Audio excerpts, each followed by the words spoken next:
what you own. Tell me that you love me, baby, girl, what you own. She says she like the vibe. She sees it in my eyes. Back, boys. Well, today is episode 8. Episode 8. Episode 8, dude. And this one's a little bit more special. It has the man, the myth, the hour. But of course, I got my co-host, Mr. Run It, Mr. Gun It, Mr. Quincy Bell. But today, I'm trying to get a little emotional here. But for the moment he set foot on campus, he's carried more than just ambition. He's carried the weight of being the first in his family to graduate from the University of South Dakota. Sorry. Wow. A true statement of hard work, resilience, dedication, one of the most grounded yet fearless humans you've probably ever met. This one hit home right because I remember you saying this. He's lived with his life with a mindset that's summed up in his own words. If you see me fighting a bear, help the bear. Yeah. People around the world may know him as Two-Turnt, Thomas. Hell, you might as well call him Thanos. But today he's more than that. He's a graduate, a trailblazer, and a symbol of what it means to never back down. Everyone, please welcome Tommy Michael Worden. Oh, man. What are you doing to me over here? You're getting me hot and bothered. We're just getting started. That was beautiful. That was a beautiful piece. Dude, welcome, brother. Man, that one, I'm telling you, that one, I made that on my route, dude. I'm telling you, that second paragraph, dude, I'm telling you, I was choking up. Even like now, I'm still choking up talking about it because now this is, man, Tommy's here. No, that means a lot. That means a lot to me, you know. Thank you. Thank you, brother. Well, it's good to be here with you guys. Except not so much you, Dillon. But what do you think, man? What do you think, honestly? This setup is different than anyone that I've seen or been on, you know. I like it a lot though. The whole glasses thing, the cognac, all that stuff. This is the little niche we kind of came up with. Yeah, it kind of just happened, dude. Honestly, man. I think when it comes together organic like that though, that's the cool shit about it. It was one day they had a weird setup, and I came over one day and I was just like, you know, I'm gonna do my work, and then he was just like, shoot one. So I was like, all right, we did it, and then boom, here I am. Good, dude. Good. That's how it should be. When you can fucking flow together with somebody. I think it's awesome that you guys are doing this. I enjoy it. Like, even, you know, I do it for the passion because like we talk every day anyways. Yeah. Why not sit down on a pod and talk? Yeah, talk about whatever. Yeah. So say you might as well, like, a lot of people in this world have friend groups and shit like that. So you might as well, like, you basically already have a podcast. You just don't record it. Yeah, absolutely. We talk about that all the time on the golf course. Like, why haven't we started recording these sessions, or why haven't we, you know, somebody throwing a GoPro? You think about that. Oh man! If you need, I think behind me I have the strap. If you want it, I don't use my GoPros no more. Oh yeah, yeah. I have I'll get some content. Yeah, it's a 3 and a 4, but it's wide angled, but it'll make it work. Oh yeah. Well, trust me, you'll have content. Okay, I can tell you that. You know, I'm not gonna bring it back empty clip. I got you. Yeah, but shoot, dude, that's why I was telling Drake though. I want to like do more than just like the pod. I want to do some videos outside, like, you know, golfing, doing crazy stuff. Right. Not like too crazy, you know. We got kids, but. Nobody's going to jail, huh? No. Not the berm days, man. No, hey. That was good times. That was a good time. We have to talk about lumber. No, OLC? OLC. You want to talk about OLC? No, not that lumber. Lumber. Caleb. Oh, your boy? Yeah. You know what was on my memories just the other day is him fucking pants down, sitting on a toilet sleeping. And you fucking left me with him. Well, okay, this was Tommy's fault. Okay, let's get into it. Hold on. Nothing was my fault. All right, so listen. I invited you to my home. I look at Tommy. I'm like, you good? He goes, yeah, we're good. I'm like, okay. And then they go to your homie's house. Correct. And then Caleb was turned. Like, Gone. Absolutely. Already. Turnt isn't even. And then this kid was zonked. They go to smoke. Mm-hmm. So I'm like, you know, whatever. Caleb can handle it. I've seen him smoke. Okay. Nah, he could not handle it, bro. He could not, in fact. He smoked. He was fine at first. And then all of a sudden he went to the bathroom.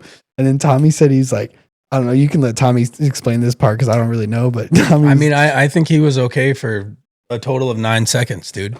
So we ripped dabs, which was the problem for him. Oh yeah, you're dying after that. Yeah, dude. And anybody that like if you're not ripping them on the regular, then if you do rip one, it's going to send you home. Yeah. And he wanted a big one, especially drunk. You know what? That's a bar.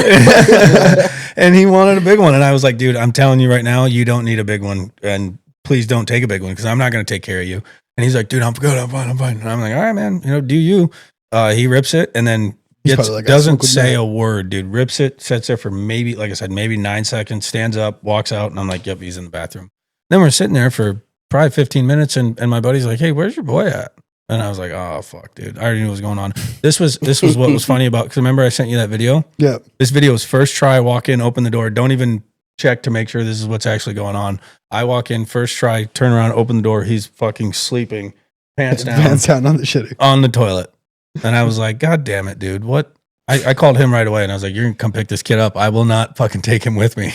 Dude. I mean, I think we still came to your house. Yeah, you came, you But I ended up helped- showing up later on. I had to carry. I'm pretty sure I showed up at that house and then I helped him. No, he woke up. Did he wake up? We waited for you, and then he did kind of come alive, and I got him some water, and then you and some other goober we were with carried him back to my place. Yep. And then we let Lumber go to bed. Me and Tommy chilled for a little bit, and then we went to bed. And then Caleb woke up, and he's like, "What the hell happened?" Yeah, When was it? Like, was this little Tommy still, or is this like No, kinda- no, dude. this fuck is- no. a few- I mean, for This you- is Verm Tommy. Like, Oh. yeah, I was like 22. Okay. yeah, he I was was probably like 22. Yeah, he was almost graduated. Okay. Oh well, no, No. Oh, no, not at that time. No, That 'cause time you we weren't started- even fucking close. No, you started later. I forgot. But no, yeah, it was like when they lived. Was it the house with? No, it was a different house. It was when I lived in 115 Elm. Yeah. It was me and this kid named Mitch Colbertson. Yeah. Shout out to Mitch, dude. Coolest cat I ever met in my life. Goofiest dude I'll ever know either. But yeah, me and him lived over there, and it was so. Wait, I think It was a block and a half away from the Char Bar. Char Bar had fucking on Wednesday nights. They called it Drown, $13, all you can drink, Jeez. and they're OLC had the same thing. they're mixing them. You know what I mean, dude? Right. They're giving them to you, and they had these shit called Ziplocs that I have no idea what was actually in it, but it was like a dark teal liquid, and if you drank about 6 of them, you could do anything. You were zipped. You could do anything. You were zipped. You were zipped, bro. You were I just remember. No, actually, that kid that you lived with at that house, Mitch. he works in Lamar's at the Walmart. Correct, he does. He's a Yeah. mechanic. I seen him. I Yeah. think, yeah, he's a mechanic, and then he actually does stuff on the floor too. I think he moved up. Yeah, I'm sure he's fucking worked at Walmart forever. Yeah. This guy, he's the kind of guy that on his lunch break at work, he will take a Walmart, don't fire him. Take a little bit longer of a lunch break and fucking straight up have his kayak strapped to the roof of his car, go jump on the lake for like 45 minutes, just fish for 45 minutes, fuck, cut him up, puts it on a story all the time. He does it all the time. When he worked at South Sioux, he worked at the South Sioux Walmart for a good minute. And every day on his break, he would go over to fucking Crystal Cove, drop the canoe in, and just sit there. Fish real quick. Never Catch cared. I got videos of him fucking scaling fish at 4:00 in the morning in our living room. Jeez. He's just he doesn't give a fuck, dude. He'll fish anywhere, anytime. That's awesome. I love fishing, bro. I do. That dude fucking put me on to fishing a lot, and I fucking fell in love with it right away. Dude, I think it'd be a cool idea to like do like a not like a full on like pod with all of our equipment, but like Mhm. with the little mics or little Yeah. road mics and shit, and just have the phone. It'd be a bad deal when you didn't catch any fish, though. Yeah, You know what I mean? But Who think's the best fisher out of your group? Slick catches. Yeah. Yeah, Slick catches probably the most fish and the best fish. Damn. I would say. Not Skyroad? Yeah, no, Skyroad's a good fisherman too. Don't get me wrong. I But- think it's trying to but it's fish. like all just- the I mean, time. what they don't understand is I'm better than both of them. But I quit going a while back, and I just now I'm getting back into it, and but I haven't gone near as much as these dudes. But yeah, Slick is fucking. He can craft them up. Hell yeah. I always wondered that. It's like, I see Slick always post. I see Skyrob always post. You were kind of always there in the group. Yeah, And then, Yeah. then like, once like, I was like, okay, like, Tommy's just doing big boy things now. So that's where I was like, kind of took the, even like with your social media, I was just like, damn. Because I was trying to message you off social media. I was like, what? I don't even have, Oh, so I yeah. was like, because I looked at you on Snap, didn't get anything. Looked on Facebook, I was like, oh man, my man went off the grid. Zero Dark 30. I love it though. Nobody- Facebook, I think nobody you knows. still use Facebook once in a while, right? Nope, off it. Done. Often now. Gone. Facebook, Twitter, Instagram. There's No nothing wrong more. with that though, honestly. No Oh, more. Yeah. That's actually pretty dope. Like if we weren't doing this, then I'd probably. So when I deleted it, I have given it a try multiple times before, and Yeah. I've always done like all right, I'm gonna delete Facebook. I use it the least. I'm gonna delete that first, and then I'll delete Instagram next, and then Twitter, and then that's how I'll fucking get through it. And then I would delete Facebook, and like 4 hours later would re-download it and just get right back on it. And or like I would tell myself, okay, I'm just not gonna get on these today. Like that's how I'm gonna rid myself of social media. And then I'd be at work and I would catch myself just constantly fucking Instagram reels like crazy. I was just on it. I was on them a whole bunch. I wasn't fucking doing anything productive. I was wasting a bunch of time Mhm. and I was just not digging it anymore. I've kind of like gone away from, because I mean, obviously, whether anybody says it or not, you're on social media to show people what you're doing. Literally.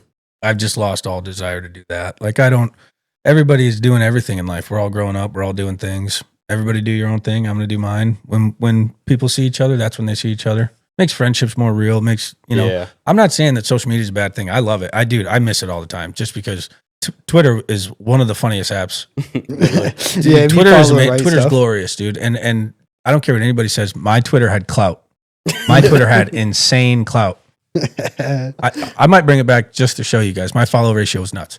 But like, I love them, but I noticed that I was posting on there and then being like, who liked this, who commented on it, who shared it, like, that kind of shit. I wasn't enjoying moments and taking pictures to put them. I was just enjoying moments just so I could take pictures and put them on the internet and fucking, feel like I felt some kind of validation from how other people, how many likes it did get and that kind of thing, who was liking it. And I was just over it. I was, like I said, looking at stupid shit like who's liking other people's stuff and why would they do that. And Yeah. I got away from really posting like personal stuff and like doing stuff like that. Yeah. I haven't posted the kids in forever, honestly. Yeah. People always ask me that question too. It's like, why don't you ever post your kids somewhere? It's like, honestly, there's it's no like, real bro, reason. it's like, to. I like to enjoy watching my kids grow. Yeah. And like, You know? one thing too is like a lot of people said, oh, you got rid of everything but like Snapchat. It's just as bad. It's the same thing. Snapchat, it to me is a little bit different because I don't have near as many people on Snapchat as I do on any other social media. Yeah. And I don't post on there all that much anymore anyways. And I don't really look at people's stories. So I'm only talking to the people that are Snapchatting me. And I'm only seeing the stories of people that are like, how right when you go over to your thing, if they have a story up, you can see it. Yeah. Like, I'll watch those. And if it's somebody I give a shit about, but right when it's the moment it's someone else. And I don't want to say I got people on my Snap that I don't give a shit about. Cause obviously I don't give everybody just full access to see what I'm doing either. Yeah. But I mean, if it's somebody that like, this cat from accounting at work, like I'm not fucking, I don't care what you did on a Sunday afternoon, brother. I'm not watching your story. Fuck you. I feel it, man. But main thing like we want to get into is like, obviously like we know who Tommy is, Yeah. but let's get the world to know Tommy. Yeah. So like let's kick off like how was your like upbringing like in life? Obviously like kind of had we know kind of how it rocked, but like let's give it on Tommy's story. Yeah. So a little. I mean, it was different Mhm. instantly. My parents were together for pretty much all of my life. Well, my early life, whatever. My dad was in prison right away. Yeah.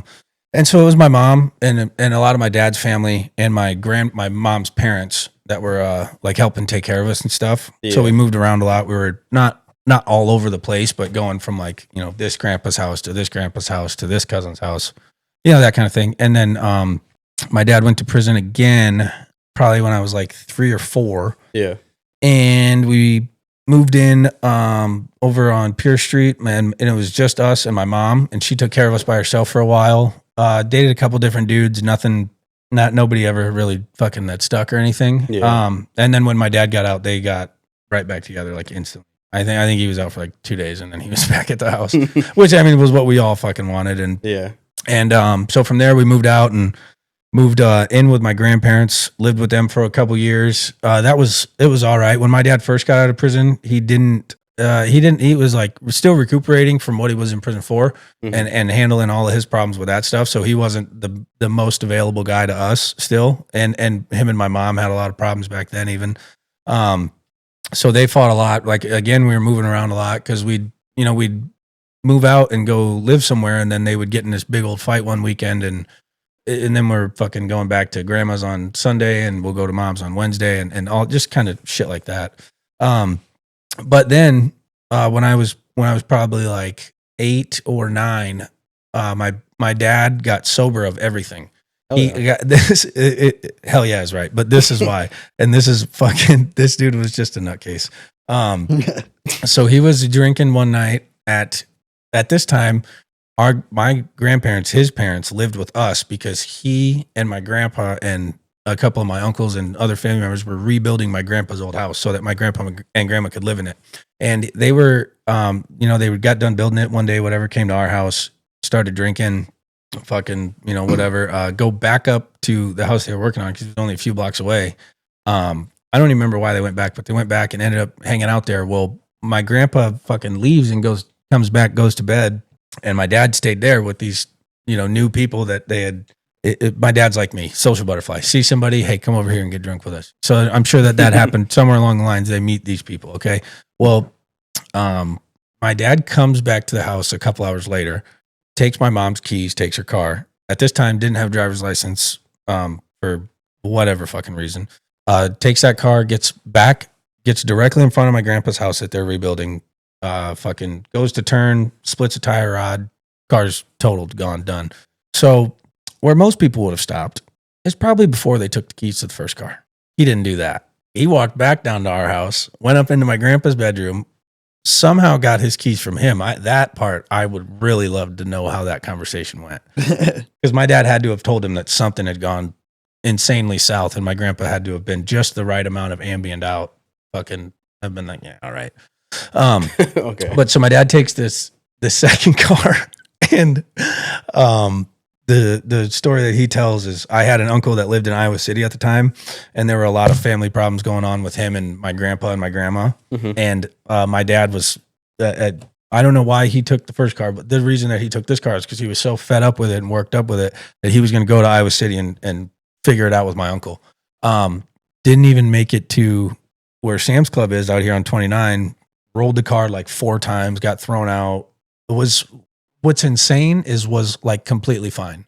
Had a lot of problems after that. I think he like broke a couple ribs. His legs were fucked up. He couldn't walk normal for a little bit, but like all things considered was actually perfectly fine. Was only in the hospital for 2 hours. 2 hours. And he fucking rolled the car like 6-7 times and got thrown out of it and hit something. I don't remember where exactly he rolled it or anything like that. So I can't even piece together what he would have hit or something. Yeah. I think my mom told me one time, but that night, dude, I remember my sisters ran up. It's Saturday morning. My sisters run upstairs and wake me up, and they're like, "Dad's in jail. Dad's in jail. Dad's in jail."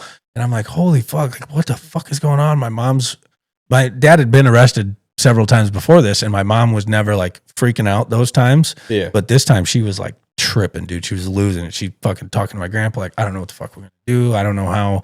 Like, I don't know. My grandpa's got 2 wrecked cars he's got to deal with, so he's just going ballistic." And he was a loose cannon, just like my dad. He was 10 times worse than my dad.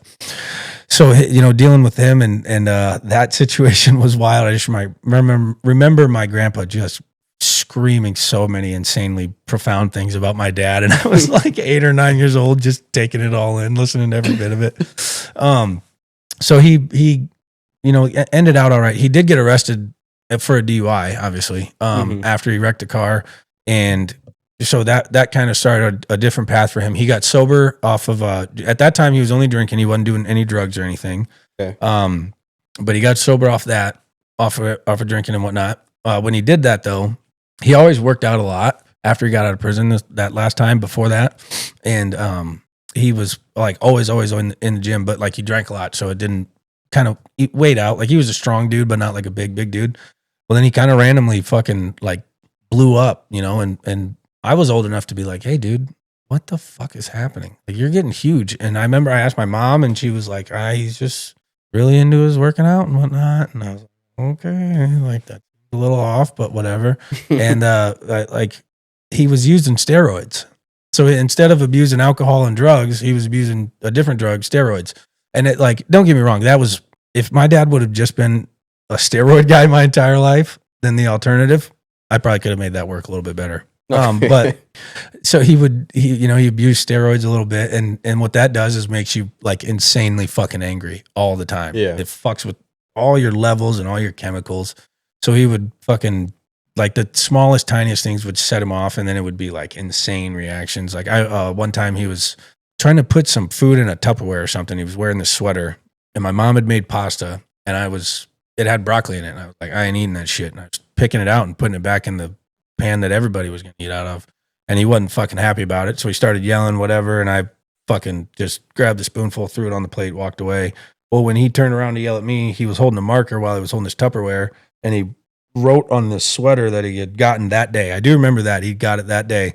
And he fucking, right when he does, you hear him yell and throw something. And then he comes running out into the dining room or whatever. And and he's hollering about his shirt, hollering about his sweater, and fucking doing all this and putting it in my face and stuff. My mom's yelling at him, and he turned around and just obliterated a door, dude. Like in a big wooden door, and he just fucking split it right in half, grabbed it, ripped it off. That's a Rampage Jackson shit. Rampage Jackson shit. Like literally, it looked just like that, dude. Just punched it, ripped it off, and like I remember he turned around, and I don't know what he thought he saw, but like I can only imagine what I thought I was seeing through his eyes when I was having that like out of body about it that I still have sometimes when I think about it. Like, just to see your whole family there, like, yeah, what the fuck was so like that wasn't very chill. Probably wasn't that big of a deal. But so, you know, and anyhow, he was doing steroids, and then he got off of that, and he was completely sober. When he did that, he was very, very, very invested in the church, man. Okay. Which meant everybody had to be very, very, very invested in the church. Which Mr. Two-Turn was in the church. Mr. Two-Turn was in the church, which I'm not going to say is something that I hated, but I definitely didn't care for it. Was it a lesson though? Like kind of helped you out in later life? Yeah, I mean, I would say I learned a lot of lessons. And it definitely, you know, there were some things that I put into perspective differently because of it. And yeah. I would like the one thing that I always say is I'm definitely not a super, super, super religious person. Mm-hmm. But there's got to be, you know, some sort of higher power or more or something, you know, and I do think that it's, you know, just because what I was taught is it is a God, but I mean, mm-hmm. I'm not just a crazy religious person. Like there's a lot of Bible verses that I remember just because I think they're like super cool sayings. Yeah, they say some definitely really some cool meaningful things. Yeah, and so that portion was like I said, I liked it, but I didn't like it. And when he was sober off of everything, he was a lot cooler of a person, more most of the time. But he was still like he was just a really mean person still. Mm-hmm. And we were living at my grandpa's. I don't even remember why at this point because I know that I want to say probably like 7th grade, we moved back in with them. And I don't remember why. I don't remember what the situation was. The way that I remembered it at this time, we were like kind of sitting really tight, really chill with money. Where like mm-hmm. they were stressing a lot less than they had been in earlier parts of my life. Like we had always had food at this point. I had a PlayStation, like the girls played volleyball and softball, all that shit had all the stuff they needed. So I didn't remember why we moved in with my grandpa, but we did. And then, you know, like just a year or so later, him and my dad got into an argument one night, and my dad just starts kind of fucking freaking out, and he wants us to move out instantly. But what won't take like, you know, my grandpa's like, fine, you guys can fucking move out, but like you ain't taking these kids. It was like 1:00 in the morning. He's like, you ain't taking these kids at fucking 1:00 in the morning into, you know, fucking wherever for no reason. Like that's stupid, dude. Go up there, go to bed. You guys want to leave in the morning? Leave in the morning. So my dad fucking, of course, didn't listen to that at all. Drug us out of there 1:00 in the morning. We go stay at this hotel. They get us an apartment. This is a school night too. So like this shit was happening. And then we'd have to like wake up and go to school. Damn. And so they'd fucking drag us out, whatever. The next day we get out of school. They got this apartment now. And fucking go there. We stay there for like 2 days. He like found a bug or something and went to go tell the dude who was running it about it, and it turned into a big old deal, and they got in a fight. So the dude was like, fuck you guys, get out of here. Then we had to move back into my grandpa's, and then we were kind of like, well, what the fuck's going on? Because now like you're like dad's just freaking out all the time. He's never in a good mood.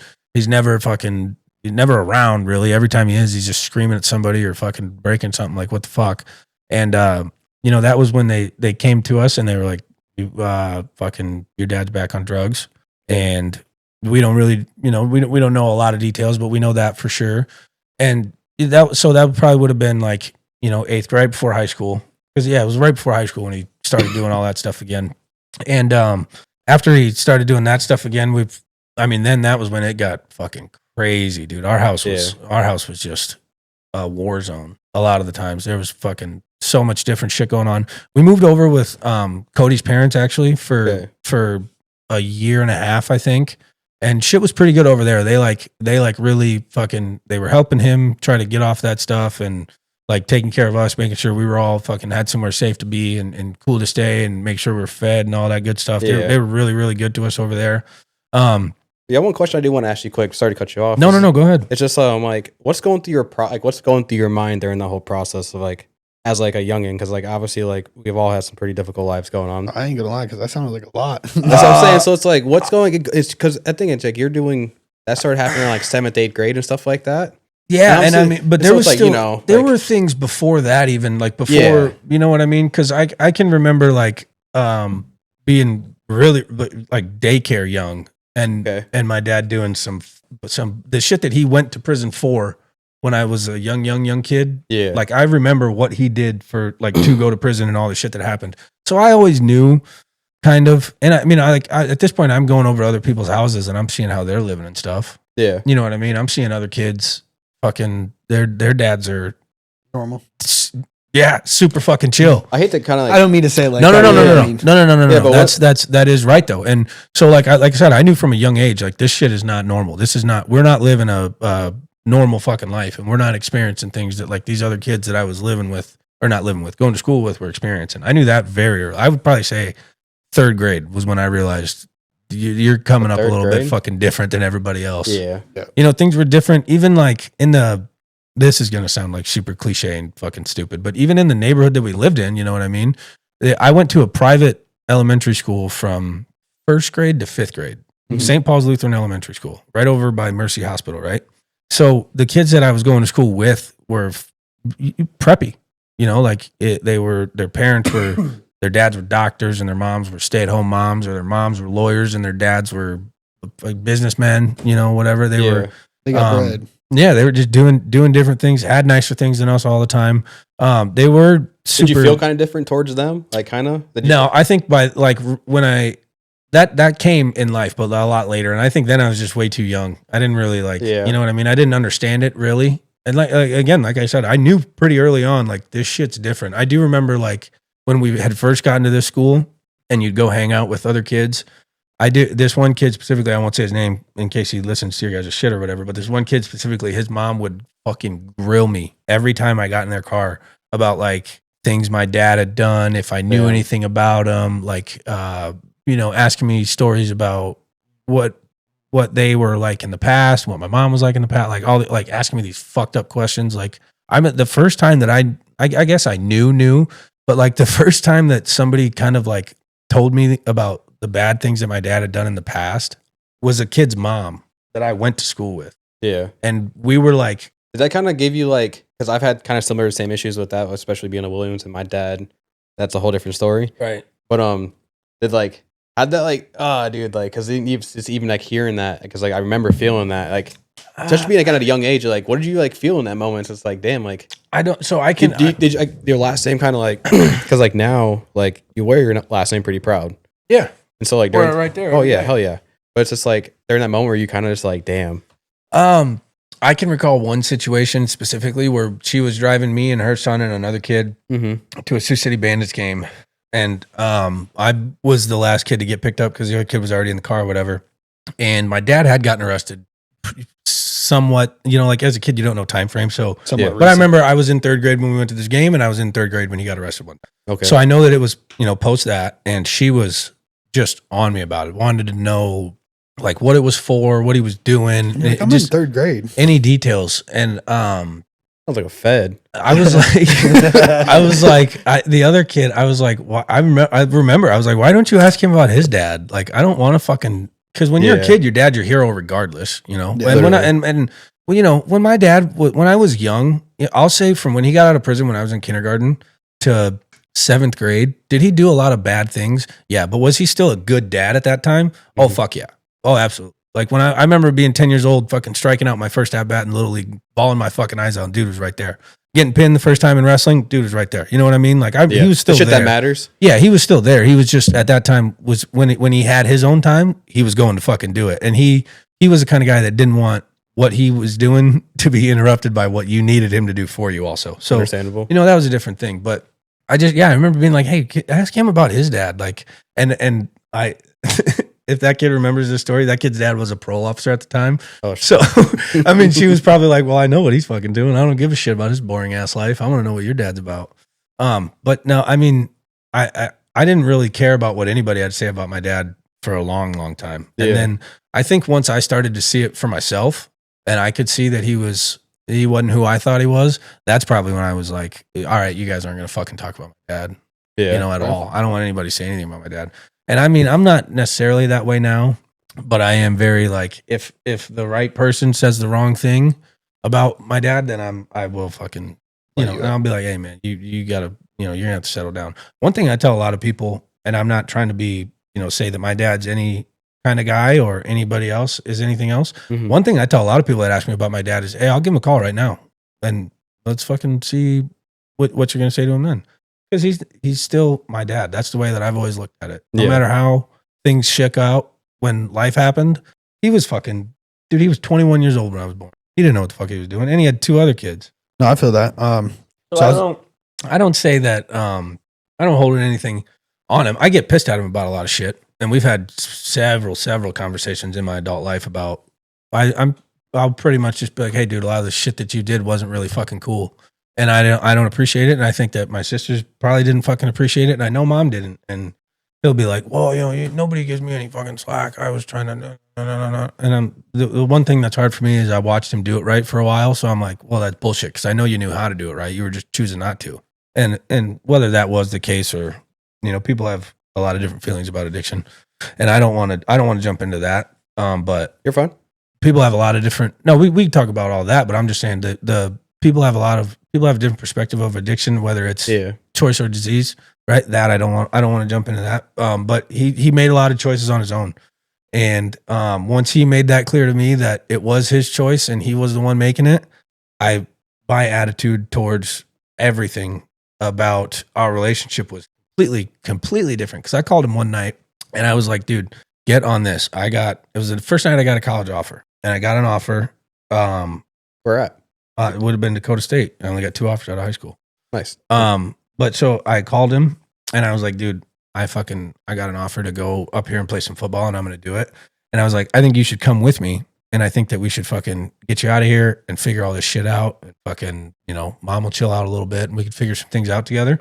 And he was just like, that doesn't even sound halfway enticing to me. I'm not going to do that. He was like, I'm going to stay here and continue to live my life. And when you come back, you'll come back. This is you out of high school? Yeah, I was coming out. I was fucking senior year graduating? Yeah. Making this call? Yeah, I was like, dude, come up here. Fucking come move up here with me and we'll get you clean and get things figured out.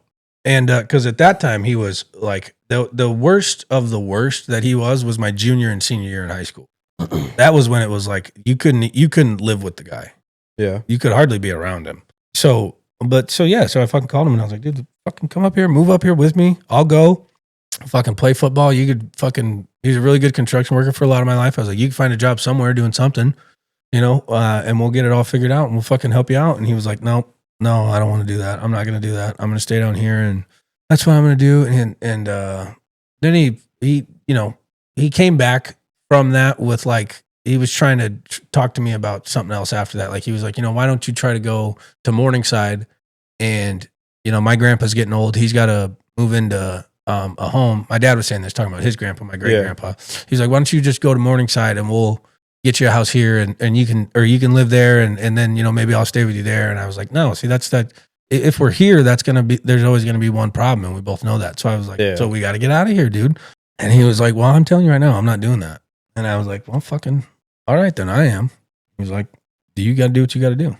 And you did it. But another thing I was going to rewind on, like you're kind of talking about like how you saw change in like people's lives and how are you saying it? Like brain fart right now. You're good. You were talking about the kids, like when you would hung out with them, they had different lives and stuff. Yeah. And then you saw the change.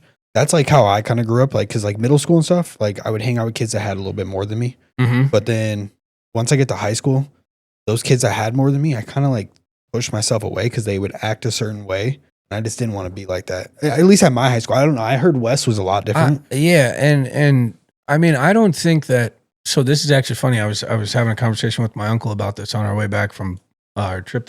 Just yesterday, we were having a conversation about this. I never really experienced kids treating me any differently because of who my parents were and the things that were going on around my house. One thing that did happen once I got older is the kids from high school would be at the house, not with me. Yeah. You know what I mean? And they'd be over there And I had friends that came over too. Like my close friends, like Kyle came over a good bit. Kyle Kripe, Devin would come over. Like those dudes that I knew understood everything, I would let them come over. Those are kind of the only two, to be honest. Those two and another kid, I won't say his name on here, but another kid, I would let him come over, and that was about it. I didn't really like having people being over at all. Where the fuck was I going with that? Let me ask you a quick question. So after everything that happened, with everything like that happened in your life, yeah, what was one of your best fondest moments in that time frame? Like that you can like you found it's like, you know what? It's like I'll always remember this. From like being a kid. It's anytime like during that, from like the time of being a jit to being like 2016 summer. You're 18 making that phone call. Oh yeah, dude. I mean, we did a bunch of cool shit. Like my dad was my wrestling coach in 7th grade. Badass. And it was the fucking coolest experience in the world because that was like right. I want to say that was like right before the big downfall and like all the bullshit happened. Mm-hmm. But when he was my wrestling coach, dude, he and I had so much fucking fun together. Like that was when we weren't father and son. We were just boys, dude. We were just two dudes fucking hanging out. We'd go to these wrestling tournaments all over and fucking just me and him. We would never, my mom never come with us. My sisters never came with us or anything. It was just him and I, and we'd fucking, we'd drive halfway across the state and just his pickup truck. And like that shit was really fun. I won a few tournaments, had a good time with him. I used to have the video camera. I don't anymore. But I had a video camera with a few of my matches on it. Mm-hmm. And like he's recording so you can hear him like screaming and just being so excited with me. That shit was always super fun. I enjoyed that a whole bit. And even into high school, I would say like my sophomore year was when he stopped kind of being involved in anything. Yeah. But like before that, like my freshman year, I remember like my fondest memory of high school wrestling is my freshman year. I got a varsity win at home in a triangular and he was there. And he was just going fucking ballistic for it. Like, you know what I mean? So that shit was super dope. Those are the things that I hold on to. And one thing that I've struggled with more in life as I've gotten older is like, I did hold on to a lot of the bad shit for a long time. Yeah. So I spent a lot of time really pissed off at him and really like resenting him. And even after, things had changed a little bit and he had changed the way that he was living life. And, it was still hard for me to like hang out with him and be cool because I was like, this is fun, but like, remember all that fucking bullshit? Like that wasn't very cool. And for a long time, anytime you brought it up, he kind of just changed the subject right away. Like you could tell he didn't want to talk about any of it. And that came from fucking, he was so embarrassed about it and he did feel bad about it, Yeah. So it took me a while to like, even now still, I still catch myself doing it. Like thinking about some things that happened, I will get really mad about them. And, but I just can't, I'm fucking 26 now and anything that I'm thinking about is anything major is over 5 years ago. Yeah. So, I'm not going to let something from over 5 years ago have I would say any effect on me. I would say one thing though, like, your dad's your dad, like you've been saying. Yeah. Cherish the moments now that you have with him and don't carry the hatred. Cause like I learned that like a long time ago, like when I was younger, I had a lot of hate for my dad for a while. Cause like kind of like babied my little brothers and sisters that were, my half brothers and sisters with his new wife. Right. But losing my dad in April this year, just kind of like, I like to let everybody know, like cherish the moments that you can have with your parents because they can go anytime. Absolutely. Like, I didn't expect to lose my dad at 27, Right. And my dad, so now like where my dad is now, pretty sure he's good a good portion of the time. I don't know about all the time. Mm-hmm. But he's got 2 little kids now. And it's actually my baby brother, Bobby Worden. It's his first birthday. One year birthday is what I was about to say. Shout out to Bobby. Happy Shout out birthday. to Bobby, dude. Happy 1 year birthday. old. Happy It's his birthday, October 15th. Man, you got a baby brother. Yeah, I got a baby brother. So I have a brother that I am. How old? Do you mind me asking how old is your dad right now? And he just turned 1? Yeah, Bobby just turned 1 today.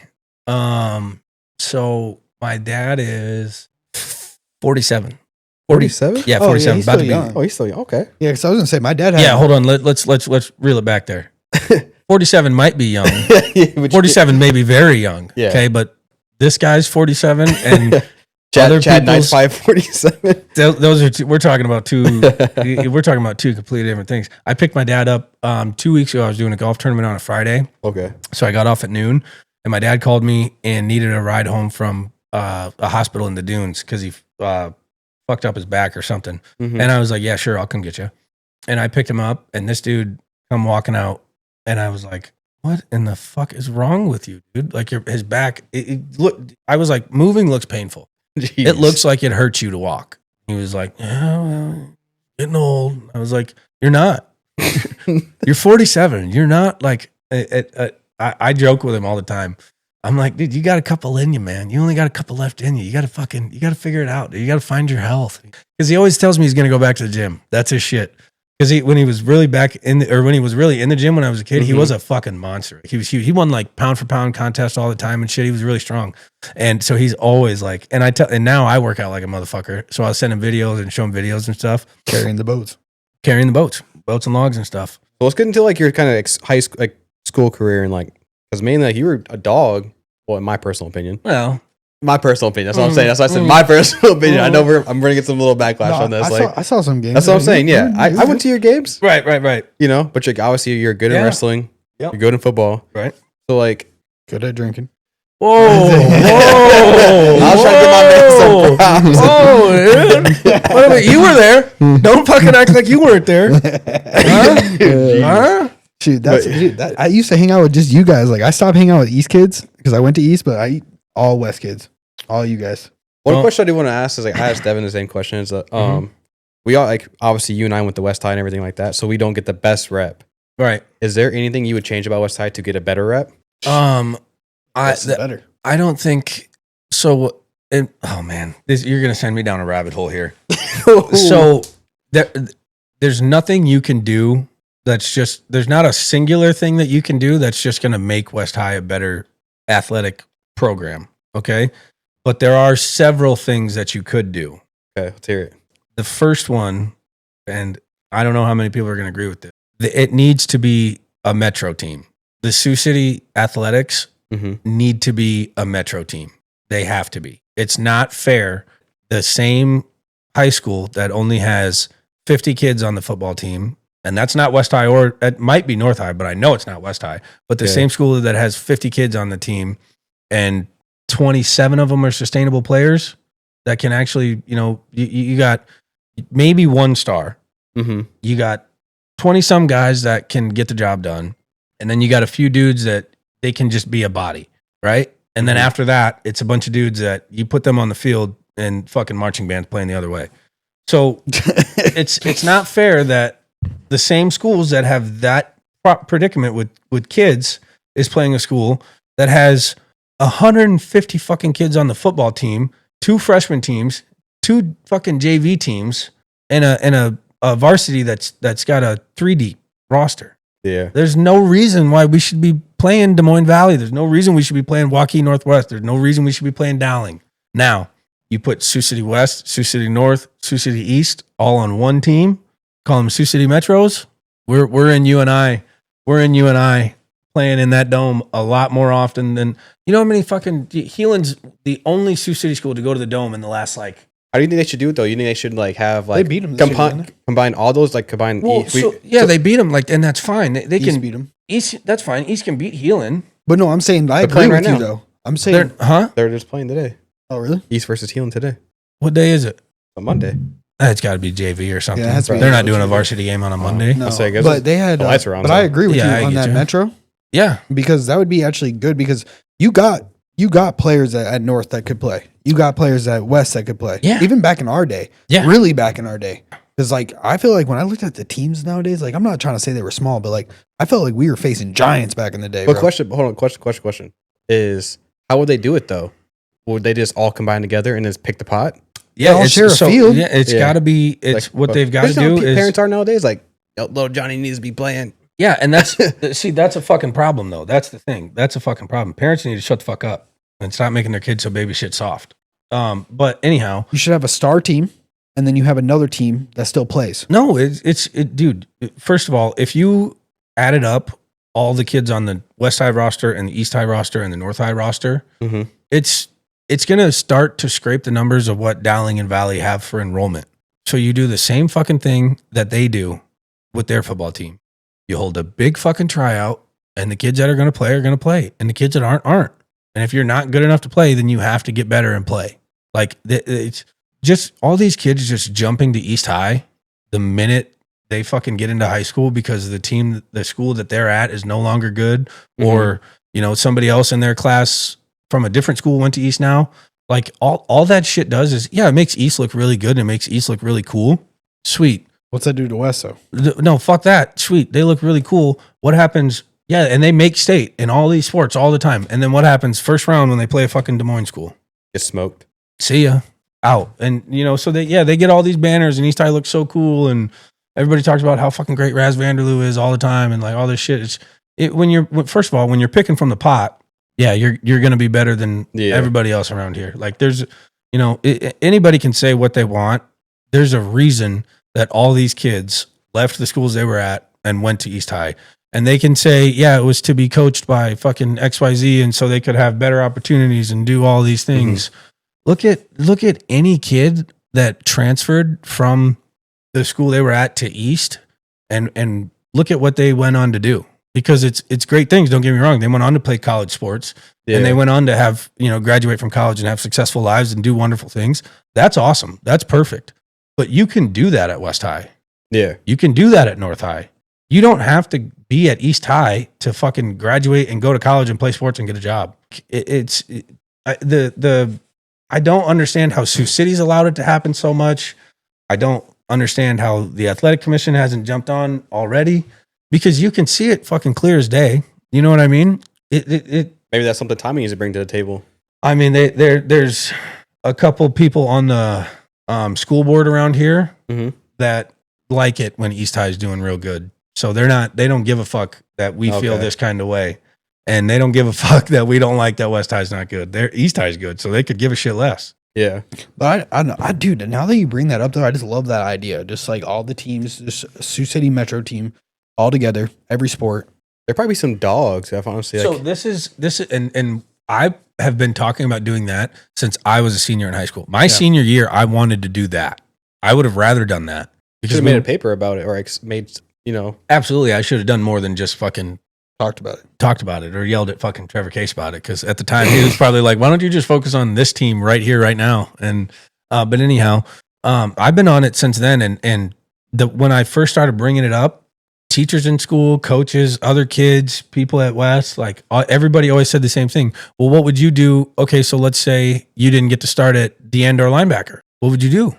Get better, obviously. I'd get fucking better. Yeah, I'd spend more time in the way. I'm not going to blame West High for the way that I went through high school and the things that I did, but I knew how hard I had to work to do what I wanted to do at West High, and that's why I got to have the fun that I got to have. Did you ever have that thought of transferring out? Just like never even crossed my mind. Never even crossed my mind. Loyal to the soil. I'm loyal to the soil. I fucking hated the people that did it. Again, it never made any sense to me. It's not like these dudes were going from fucking north to east and then going to play at what's a good college basketball school? Kansas and fucking, whatever, Duke, like, no, that wasn't what was happening. And in the same sense, it wasn't like these dudes were, everybody acted like once you left and you got there, that's when everything started happening. No, dude, once they got there, first of all, I coached college football for a year. Yes, sir. I was going to get into that next. We'll get there too. Don't get me wrong. And I played college football. I know college football coaches specifically, they see a transfer from a high school kid. They look at that kid differently. You know what I mean? They're not, and especially now with the way the transfer portal works, it definitely fucking, like they see, that, well, fuck, this kid jumped around in high school when they were. What's he going to do here? What's he going to do when he gets here and we lose, 6 games his first year and he didn't play as much as he thought he wanted to? Yeah. Like it's just, there's nothing to back it up that transferring to a better school does anything more to help you. You're going to be the same talented player everywhere that you go. How do you feel about all this NIL stuff going on now? It's like, especially with like, everything that's been going on, like everything we're kind of talking about now kind of gestures into that. You think that's kind of just like where it's like, oh, like the schools are giving me, or what I'm talking about? No, I mean, yeah, NIL I fucking love. I love NIL. And I think it's You think you would have had NIL back in the day? Fuck no. Absolutely not. Absolutely not. Rocket Auto Wash, definitely. Actually, Rocket Auto Wash probably would have gave me NIL. Free car washes for life until they closed down. But they sold, dude, they got a bag for when they sold to Silver Star. Yeah, I don't doubt it. I mean, that's got to be. Who's the cats that ran that joint? I forgot their names. That dude, that fucking, I hated those guys. Oh, me too, dude. I just hated those guys. I worked there for a little bit and I was just like, yeah, this ain't me, man. I seen some guy went out to the back just to, hit my vape real quick and seen dude hitting a pookie and I was like, he's like, you want to hit? I was like, yeah. That happened. I'm out. I ain't working here no more. But no, so I love NIL. I think NIL is great. I think it's something that should have been around sooner, and I'm happy that it is going. Now, I think it's a little fucking insane that some of these numbers, but if these companies are going to pay these kids or these brands or whatever are going to pay these kids, then more power or all power to you. Do I think Arch Manning deserves fucking $3 million right now? No, not really at all. So, but that's just, if that company wants to pay him, I don't, that's your money, do your thing. NIL's great. What the problem is the fucking transfer portal. That's a problem. How do you think it should play out though? Like, how should if they want to transfer, should they do like 2 years? No, or should it not do it? If you want to transfer, that's fine, but it should in conference transfer. Okay. That you have to sit out a year, because I think and this is bad that I don't know this, but I think that the old rule was if you transferred in conference, you had to sit out a year. If you transferred anywhere else, you could play right away. Mm-hmm. And I'm fine with that. I think that the transfer portal should be a thing for that, but I don't like, in the way that there's dudes jumping around fucking 2-3 times in college, playing for 6-7 years. Like the transfer portal happening when all the COVID stuff happened is a little bit plays into what ruined it, because then all that extra eligibility stuff, it got so weird, and it was like a 2.5 year long thing where like you had it was just last year. There was a guy at Miami that was in like his 9th year. It's over, man. It's over. Like, why are you still playing? Like, grab a headset, grab a headset, dude. Get a play sheet. What are we running on 3rd and 4? Like, give it up, man. All right, let's get into like the college careers and everything like that. So like, you went to University of South Dakota State. So first out of high school, I went to Dakota State University in Madison, South Dakota. It's Is that Hobo Days? No. That's SDSU. That's okay. This is it's like 40 minutes south of Brookings. So we were right by Brookings. But I went there my freshman year. We went to Hobo Days, no doubt. I went there my freshman year. Okay. We had a fucking great time. That was the first time I had ever been on a good football team, dude. We went 8-3. Our 3 losses were by a total of 7 points. You played outside linebacker, right? Yeah, there I played at Dakota State. I was playing outside linebacker. Okay. I was playing outside linebacker, and What'd you play at West? Middle linebacker? Middle linebacker and a little bit of D end. Okay. So I mean, and so actually, what was fun about Dakota State is when I got there, they wanted me to play in the middle. What's that? Gotta find your huddle. Please don't. So when put it on the TV, that's what I should have done. That's what I should have done. We could break it down, dude. I got a couple clips that like that. That's teach tape. That's teach tape. That's what we called that. Okay. And then I got a few that are. That is a question I have for you. But continue. Should be taught anyhow. When I got to Dakota State, they wanted me to play middle linebacker, and I wanted to play middle linebacker. My senior year at West, I had to play. I played D end outside linebacker, but it was like it was a stand up D end basically that was going every time. I'd never ever dropped into coverage, so I wanted to play middle linebacker anyways. When I got to go to State, they wanted me to play middle linebacker, so that's what I was doing. And then I redshirted my freshman year. We fucking dude, we were 8-3. It was so much fun. We want to share the conference title. Like, it was a blast, dude. We had a great time. How did it feel going from West High to winning that? I was blown away. I mean, did you feel like you won the Super Bowl or something? Dude, I remember our first game. We played Dakota Wesleyan, and we won like 55-38 or 55-37, something like that. And over. And everybody was like happy, ecstatic. Yeah. Don't get me wrong. I was fucking that was the first football game I had won in 4 years or 3 years. Did you cry? I did not cry, but I was definitely close. And this is the kicker for the first game. So I got a DUI when I graduated high school, and I redshirted anyways. So yeah, whatever. So I redshirted anyways. So, but you could suit up home games if you redshirted. Okay. So they come up to me, and I called them right after or the day after I got the DUI, and I was like, "Hey guys, I got a fucking DUI. I'm sorry. I can take my scholarship. And they're not even enrolled here. Care." And I was like, "Oh, all right, cool." On some Johnny Manziel stuff. So then I got there, and they were like, "Hey, you can't suit the first game." We had another guy that was he wasn't an incoming freshman, but he got in trouble in the summer and they weren't going to let him suit. So they were like, policy. And I was like, dude, I wasn't going in. We could have won by 1,000. I wasn't going. Like, it was fine with me. Did you ever start? In college? Yeah. No, I only played college football for fucking 2.5 years. And then I took off, dude. I was Why'd you done with that stop? shit. I was chasing around a woman. Okay. And so, no. And so that's the thing is when I got to Dakota State, I was playing the best football I'd ever played. I was as fast as I'd ever been. I was as strong as I'd ever been. I was just doing a lot of shit right. One thing I noticed instantly after getting there was I don't know a fucking thing about football and nobody's really taught me anything. Like in high school, we ran fucking base cover 4, base cover 2, some cover 3, 2 high, single man. Like you taught yourself everything? Huh? You taught yourself everything, kind of like to read the plays and everything like that? And when I got to college, I had to, and I got lucky. Okay. There was this dude named Terrell Johnson, old fucking TJ. He was my guy.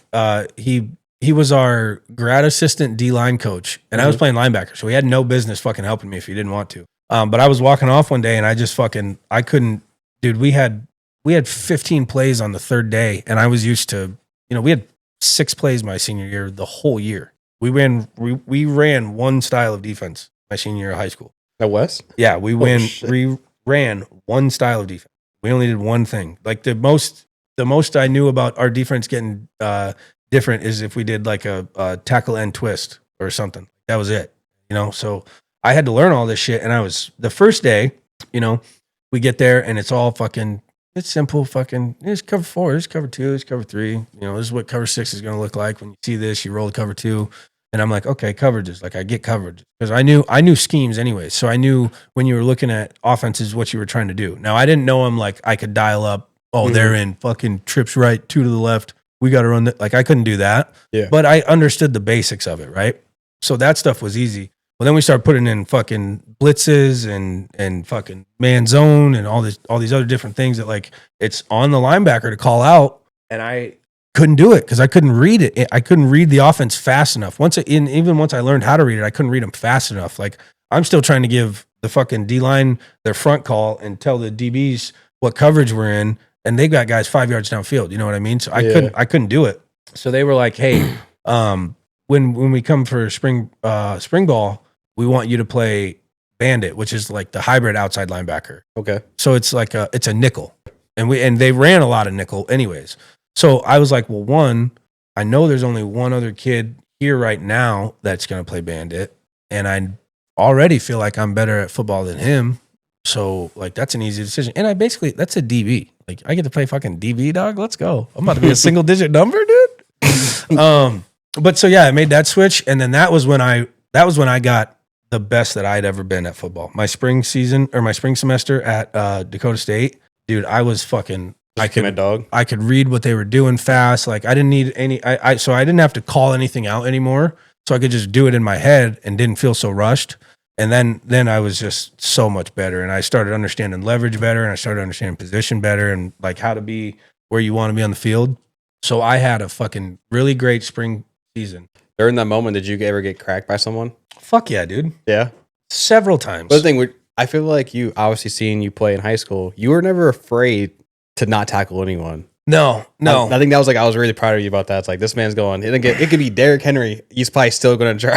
Yeah, I mean, go low, grab cloth. That's all you can do. But I mean, I definitely wasn't. No, I didn't give a fuck. And that was one thing that helped me a lot when I first got to college football, because there was a couple kids that were in our linebacker room that like. When it's kind of fucked up because when you first get to a new place to practice, like I had this problem a lot at camps where I would get there and I wouldn't be really aggressive off the rip because like you're trying to feel out the tempo. You want to see what these coaches want to see, like, and how they're feeling. And so, some guys aren't necessarily going as hard and some guys aren't fucking doing things in the quickest motions that they should. Mm-hmm. And like I said, I struggled with that a lot at camp. And I remember we were sitting in a meeting one day, and this kid was trying to split a double team and fucking got lit up by some young kids that weren't any good. And this was a kid that they were kind of thinking about putting up with a group. And the coach was just like, Coach Rolk, shout out my guy, Greg Rolk. He was like, you're coming through a double team like this. If that's Trevor Listman, shout out Trevor Listman, that kid's going to fucking crack you and you're going to have a concussion. He's like, why can't you run around like Worden? He'll fucking headbutt anybody. He don't care. And I was like, yeah, fuck yeah, I will. And then like 2 plays later, he probably threw on a clip of me just getting fucking pulling guards. Always fucked me up in college Oh, really? because when you play middle linebacker, Yeah, you're reading the guards. So I was looking at the guards every play. So and when they pulled, I knew to just flow, and I knew I either had to fucking fill the gap or fill the puller.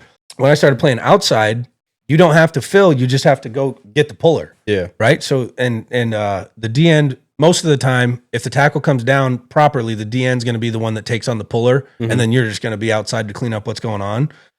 We had one specifically, this motherfucker, Jacob Haberger, big old greasy son of a bitch from Del Rapids, South Dakota, played guard, and I was on the practice team because I was redshirted.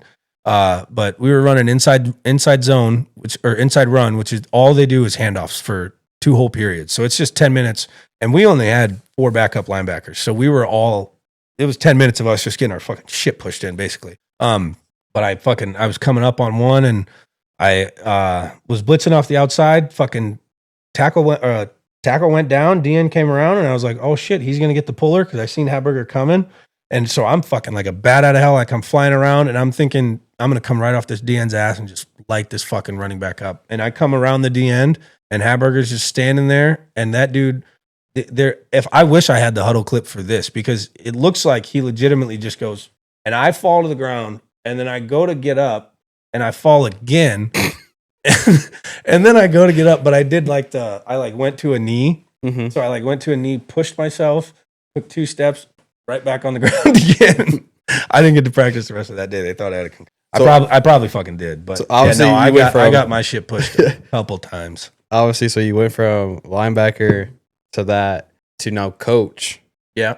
How was the coaching experience from you just got your shit kicked in, and now you're some coach later on. So dude, so the whole way that I got into coaching in anything is when I saw you become a coach, I was just like, yeah, he's doing it. He's doing it. It was nuts. I'm not gonna lie to you. So where did you coach again?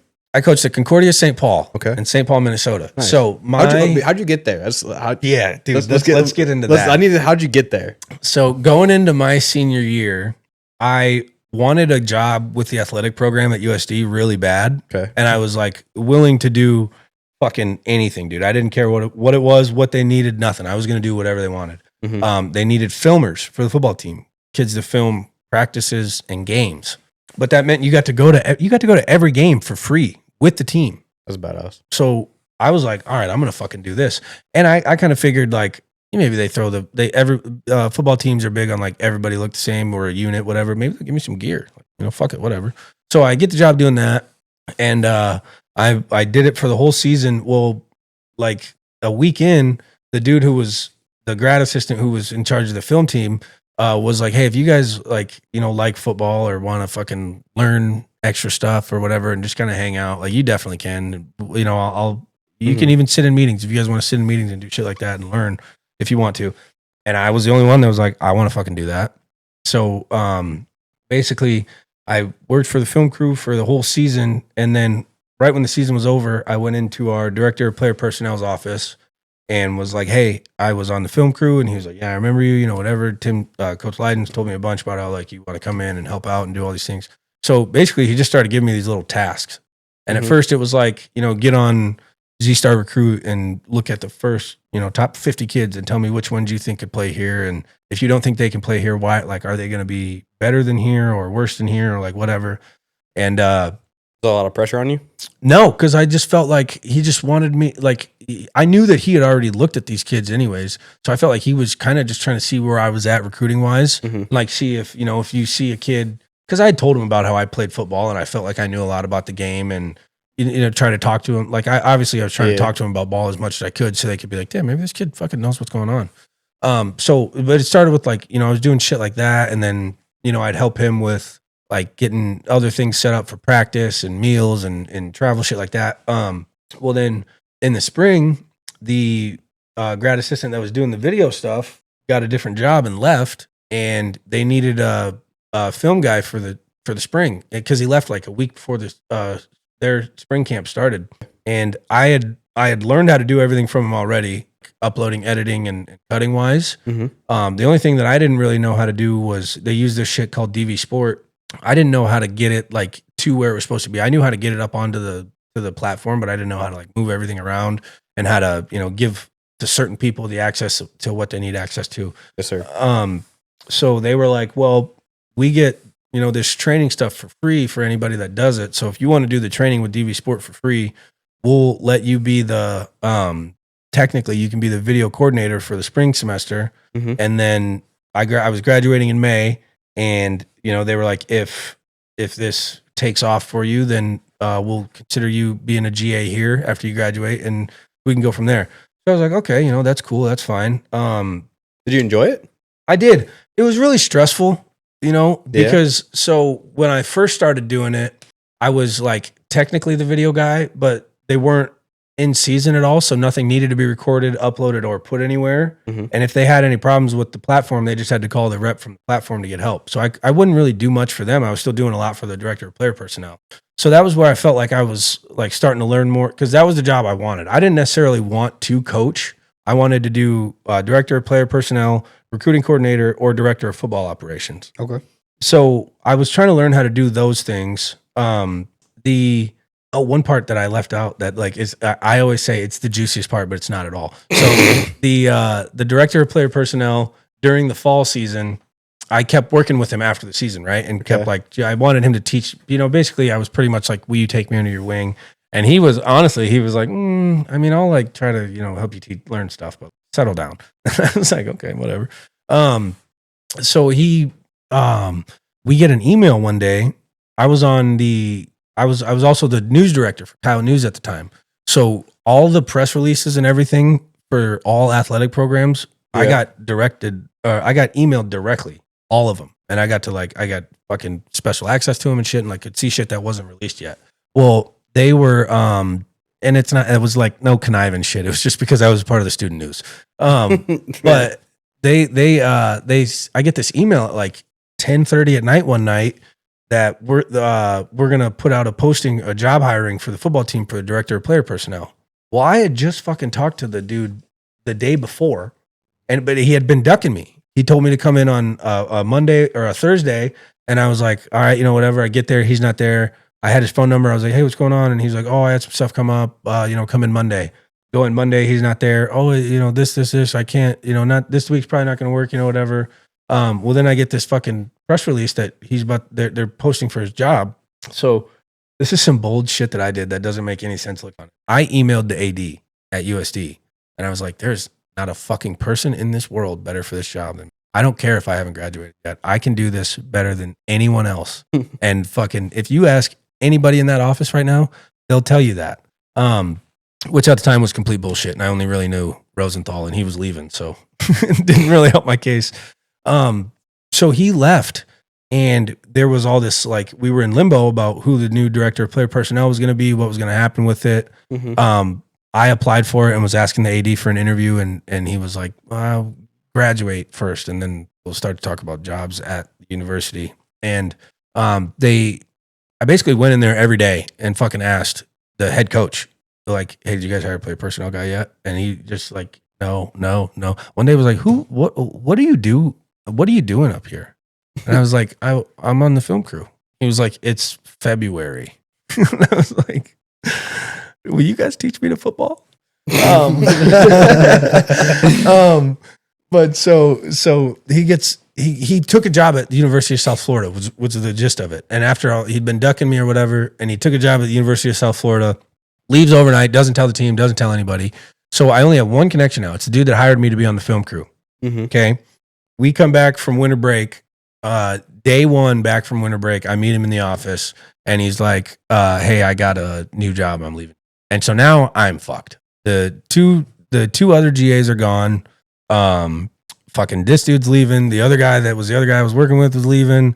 So I was like, fuck, dude, like this shit's not going to take off, is it? Like, God damn it. I was starting to look more into the news thing because I thought that the football stuff was done. I thought that I didn't have a chance anymore. And then the D coordinator sees me in the office one night, and he's like, hey man, and he just starts chopping it up with me. And he's like, you've been in here a lot and you fucking ask a lot of questions. Like, you try to help out as much as you can and whatnot. And, he's like, what are you trying to do, I guess? And I was like, I love football and I want to work in football. Like I got a job with the team so that I could do something. I met Coach Rosenthal. I learned what a director of player personnel was. Like, that's the shit I want to do. I want to learn all that stuff. And he was like, okay, well, like, no matter who comes in, I'm still going to be the D coordinator. So you're like, your job's safe. You're still good no matter what. And I'm like, all right, bet. Then, fast forward, I end up getting through the spring with them. Yeah. And then I graduate in May, get hired full time. Now, the thing was, Division I football schools only have so much full-time money that they can give around. So graduate assistants and basically anybody that's not like the DC, OC, head coach, and like the coordinators, the director of player personnel, like they're full-time salary guys, Yeah. but everybody else is on stipends. So they were like, would you do it? Like, if they asked you to come back, would you do it? right now? Yeah. No, because they have, and I told them no Oh, really? twice. Yeah. What about any like school around here? To coach? No. I'm not really. I mean, high school football, I would give a go, but I would only. That's the thing. Like, I'm not going to West High, where you've only got 20 something kids, and fucking most of them really don't care about being out there anyways. They're just out there because their buddies are. And I'm not going to North, where it's not the same situation, but it's similar. He's basically saying he'd go to East. No, I'm definitely fucking not going to coach over in no fucking black and orange. That's a goddamn fact. Why not? You fucking know why. I wouldn't. I mean, I would coach at Healing in a heartbeat. I wouldn't even think twice about it. But right now, I got out of football for a reason. You know what I mean? When I left Concordia, I knew that I was fucking done with it, and Just wrapped it up. It just, I went through so much in the short. My problem is, and I have this problem in all of my life, not just this one situation. I try to fast track things as much as I can. So I try to get from A to B overnight, and that's not the case a lot of the time. So like, that's what happened to me with coaching. Like when I made that jump, so I went through the whole spring season at USD as their video guy, and then graduate. They hire me full time. But it was stipend pay, so I couldn't get paid not during the season. So obviously, just graduate college, it's summer. They still want me to come in and work and shit and do all this shit because it's summer. They're doing recruiting. They're on the fucking road. They're trying to get ready for next season. They're trying to do all that stuff, and you're not getting paid, but they want you to work. And I'm like, dude, I'm not getting paid. Fuck that. So I would work for the city of Vermilion, and then be in there. Fucking after work, doing all the shit they wanted, not getting paid, whatever. So like that was a problem. And I was getting pissed about it fast, but I had my first job in college football, right? Well, then Concordia St. Paul, the DC at USD at the time, he used to coach there. Mm-hmm. So the head coach called him, and the Tim Lydon, the guy that hired me, he also GA'd there. And then when he left, he stayed in conference with them. He went to a different Minnesota school, but so basically what happened was the head coach at Concordia St. Paul called the DC at USD and this Tim Lydon guy and was like, hey, we had a guy quit fucking last minute. Camp starts in a week. I need a coach bad. And our DC is like, I don't have anybody. Like, I don't know what to tell you. Well, this Tim Lydon dude's like, I know this kid Tommy Worden just graduated from USD and he's fucking looking to get in coaching really, like he wants to get in right now. And he gave him my number, and the dude called me. And when he called me at first, he kind of sweetened the load more than what he should have. Mm-hmm. Was saying some things that weren't accurate and true. And so I fell in love with the idea right away.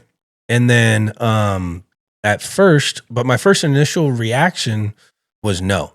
I was like, I'm loyal to the soil.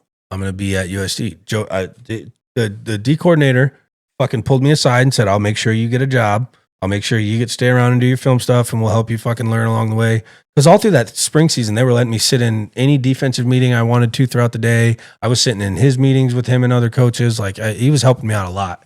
And so I was like, nope, I'm not doing it, dude. I gotta fucking stay here and be with these guys. And so after Biden tells this dude to call me, he does, and then he calls Johansson back and asking him about me. He's like, hey, tell me about this Tommy Worden kid. And Johansson's like, he's our film guy. Like he just graduated college. He didn't, he played a little bit of NAIA ball, but he's just our film guy. Like he's not, I don't think that he's a coach right now. Like, and I don't even think he'd be interested. So like, I would just squash it. Well, he had already talked to me. He knew that I was like, it sounds like an enticing idea, but no, I can't do it. So Johansson comes to me, fucking the DC comes to me and he's like, hey, did you fucking talk to this guy? And I was like, yeah. And he's like, dude, don't waste your fucking time. You're going to go. He said, if you get that job, you're going to go live in Minneapolis, making nowhere near enough to pay rent anywhere. So you're going to have to stay on somebody's fucking couch. It's going to be somebody you don't know. You're going to get uncomfortable. You're not going to want to do it anymore. You're going to end up sleeping in that office. You're going to fucking hate it. You're not going to make near enough money. It's going to drive you away right away. Don't do it. Stay here. You have this job already. You have a job that he and I had talked, and I told him, like, the job that I had with the city, that I could pay my bills with it, and working here during the season would just only help. So he's like, you're in a situation to be set up here. Don't go there, dude. It's gonna push you away from everything. You're gonna hate it. And at first I was like, yeah, dude, you're right. Fuck that. I'm not doing that. Well, then I to somebody else who worked in college football at the time, and he was like, well, let me put it to you like this. He wants you gone. He's not gonna come to you and say, hey, we need to get rid of you. We'll give you some time to find a new job. We got this other guy that we want to come in. If he wants you gone, you're just going to be gone. So like in this game, you have to be selfish like that. When that opportunity that you think is this good opportunity comes up, you got to just take it and go. So I was like, fuck, dude. All right. And then I started thinking about it. You regret it? Majorly. And then I tried to overplay my hand like a motherfucker. I went to the head coach and was like, hey, Concordia St. Paul, they called me and offered me a coaching job for X amount of dollars. Are you upset that USD didn't give you a position? Like, honestly? Because you gave so much to the team and so much to the school. I mean, I am, and I did, right? Don't get me wrong, but there's just the way that different jobs work is people see things very differently in how you come up, right? So like in a normal business, somebody who has a better degree and something could maybe get a job over someone who's worked there longer, done different things like that. Yeah. Like college football is like a legitimate, everybody comes from the bottom. Like everybody fucking starts as a GA. Everybody's a fucking quality control guy for a little bit. Then you're a position coach for 10 years. Then you're a coordinator for 5-10 years. And then maybe you're a head coach if you're lucky. So I wanted, like I said, I tried to fast track all that shit and jump as quick as I can. I was pissed that USD didn't offer me a job, but then, looking back, did I give them a lot? Did I do a lot of shit that I didn't have to do? Yes. But in terms of what it takes to make whole machine run properly, I didn't really do that much. Yeah. And I didn't. So I was upset they didn't offer me a job, and then I take it and I get up, and basically everything that the D coordinator at USD told me was absolutely correct. I got up there, fucking hated it instantly. Like I said, and this dude told me some bullshit off the rip. Like, I told him, hey, I don't have any fucking money, like at all. I have no money saved. I don't have any money. Like I'm coming up there I'm going to get a paycheck from work. My last one here in, a couple days, and I'm coming up there with that, and it's going to be, not that much. So I need somewhere to stay for sure. And, I need to know that, like, I know if you work for universities, you can get on the meal plan. Like, I was like, I need to know that you can get me on the meal plan too. And he's instantly like, oh yeah, all that stuff, that's taken care of when you get here, dude. Don't even worry about it. That's miniature shit. And I'm like, okay, all right, fine. So I fucking move all my shit out of my apartment in Verm in basically 2 days by myself, fucking ratchet strap to hell everything that I own back down to Sioux City, put it in my brother's garage, pack my fucking Impala, the old Pimpala, RIP. I remember that when you came back. Yeah. Packed that bitch to the gills. He still had it packed when we went out. Yep. Packed that bitch to the gills with everything I owned and fucking drove up to St. Paul, Minnesota. And I get there. I call the dude off the rip and so I'm on my way up there and I get a text from this random number and he's like, hey man, coach said that you're on the way up and you're looking for a room. We have a room, rents XYZ and all this stuff. And I'm like, rent? Oh, what the fuck are you talking about, dude? He told me he was putting me in a dorm. And he's like, I've never really heard of anything like that. Like, I don't know about that. And I should have seen that as my first sign. Yeah. And honestly, I should have turned my fucking car around, went back into USD and fucking begged him for a job back. But that's besides the point. So I get up there and I'm like, hey man, this dude, I get there, I call him and he's like, hey, let's go out to dinner. I'll take you to dinner. It's free first night. I'm like, all right, bet. And I'm like, we go out to dinner. I'm like, hey man, this kid texted me and like said something about me renting a room from him, but like you said the dorm like was cool, right? And he was like, oh well, yeah, I couldn't get all that like figured out right away. We're having some problems with the housing people right now because a couple of our guys haven't paid their bills yet, and like some blah blah blah blah blah. Basically what he said was, I got there on a Sunday morning, and he was like, I can't get you in today because it's Sunday, but we'll get you in tomorrow. So if you would just stay with this dude who was a former player and he lived with another former player and his brother, for tonight, and then we'll get the dorm thing figured out. I'm like, okay, all right, whatever. So I go do that. He takes me over to these dude's house though, and like this is we walk in, and he's like, "You're gonna love these guys; they're great." And I'm like, "Okay, all right, cool." We get in there, and it's this kid named Rhett and this kid named Jack and his brother, and he's like, "All right, Jack, this is Tommy. Rhett, this is Tommy."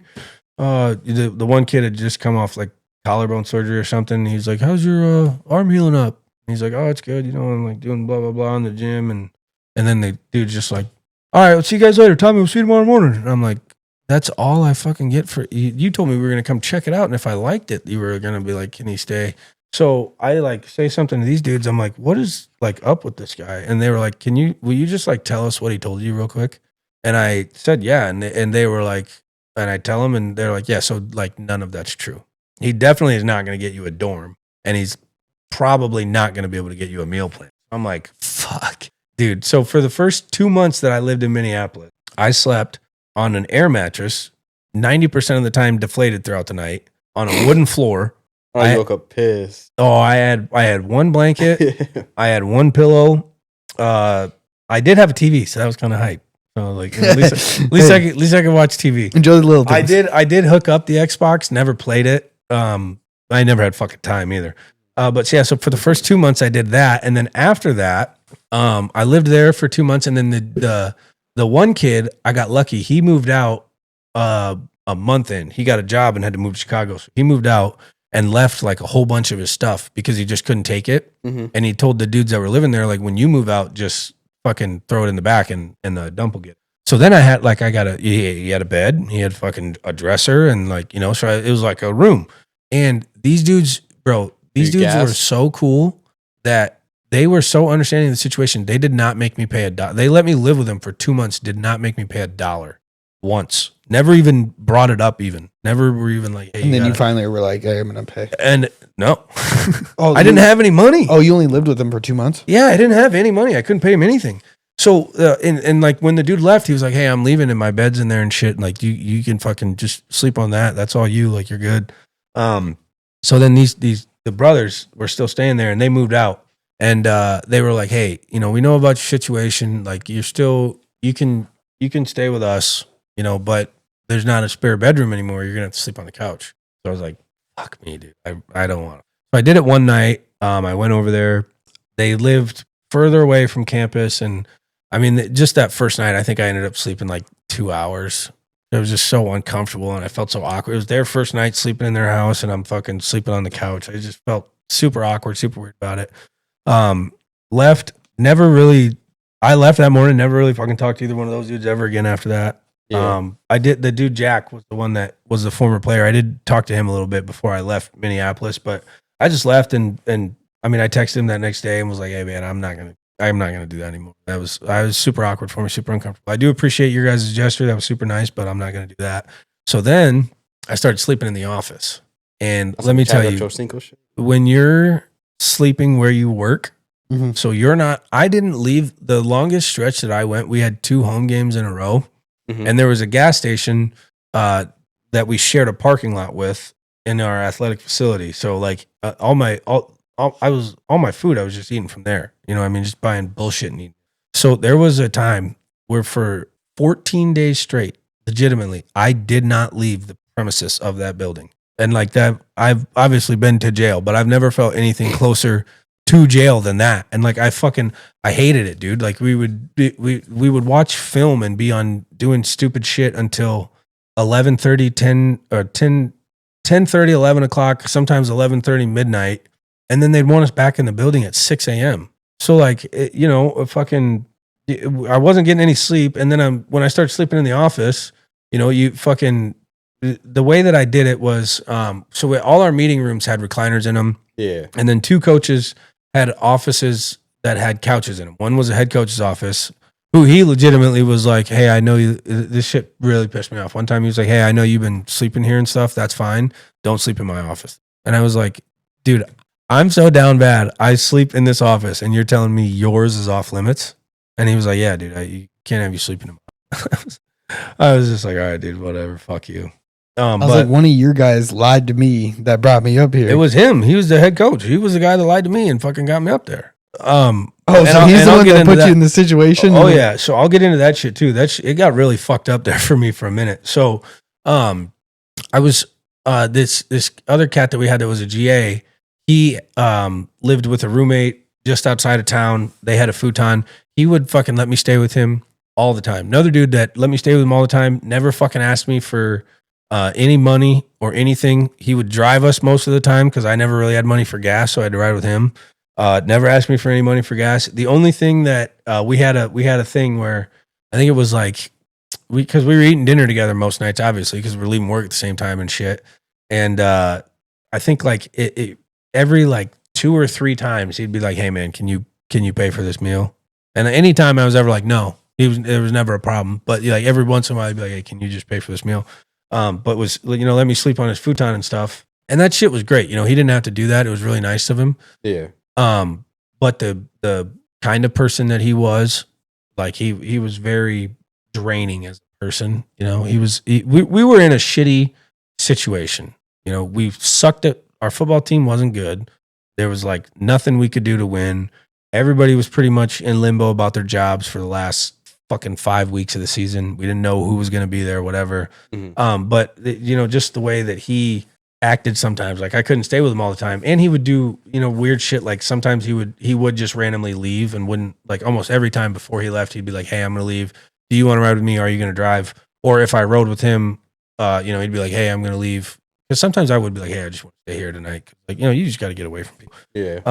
But he would do shit like he would just leave, wouldn't say anything. And like, which was never weird because he was letting me stay at his place, but just acted real weird. And then there was another time where, I was in Minneapolis at this time. He was on the road recruiting and his roommate wasn't going to be home and he was on the road recruiting. So he wasn't going to be home.